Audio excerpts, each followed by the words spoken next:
tags appelant au meurtre et au viol de policiers ont été retrouvés vendredi 29 octobre sur les murs d'un immeuble de Savigny-le-Temple en Seine-et-Marne, une ville classée en zone de sécurité prioritaire.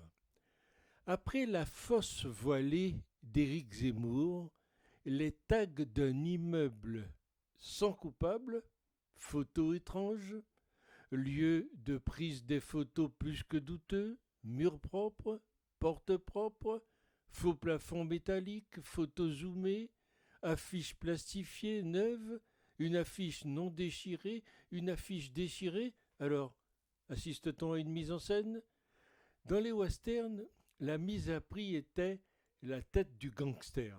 Mais les mœurs actuelles veulent que la mise à prix soit pour un policier. On va avoir du mal à nous habituer à ce changement. Et que fait M. Darmanin pour défendre sa police? Personne ne sait qui a écrit ça, et il se déplace. Il ouvre une enquête, et ensuite il va essayer de retrouver les auteurs. Nos politiques, on le voit, condamnent avec beaucoup de fermeté. Ça, ils savent faire. En revanche, agir fermement n'est pas dans leurs compétences. Cela fait des mois que le ministre de l'Intérieur gesticule en disant « Vous allez voir ce que vous allez voir ». Le résultat n'est pas du tout à la hauteur, car cela empire de jour en jour et que les petits caïds dictent leurs lois sur l'insécurité, la délinquance et l'immigration. Les Français jugeront non pas sur ces paroles. Les policiers assassinés ces derniers mois ne l'ont pas été pour une quelconque récompense, mais par idéologie.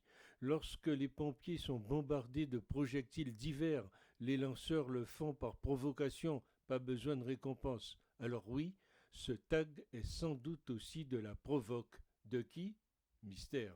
Les hypothèses sont nombreuses à éclaircir, car les sommes énoncées sont telles que même le canular n'est pas à exclure. Provocation pathétique de quelques inutiles à la société qui ne cherchaient probablement qu'à faire parler d'eux, ils vont pouvoir flamber un peu auprès des copains, pardon, des cochites ou des cochichas, vu que maintenant c'est médiatisé.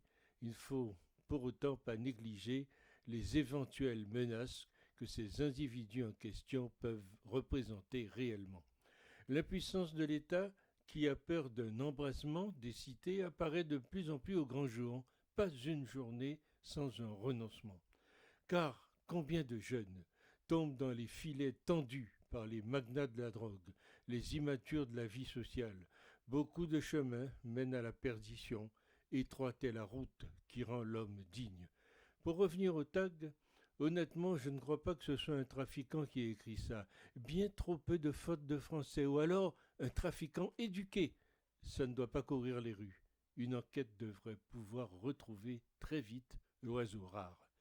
30 ans que l'on condamne, 30 ans que l'on s'enfusque, et après.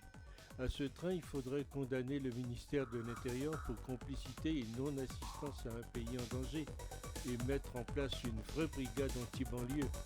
Qui en aura le courage?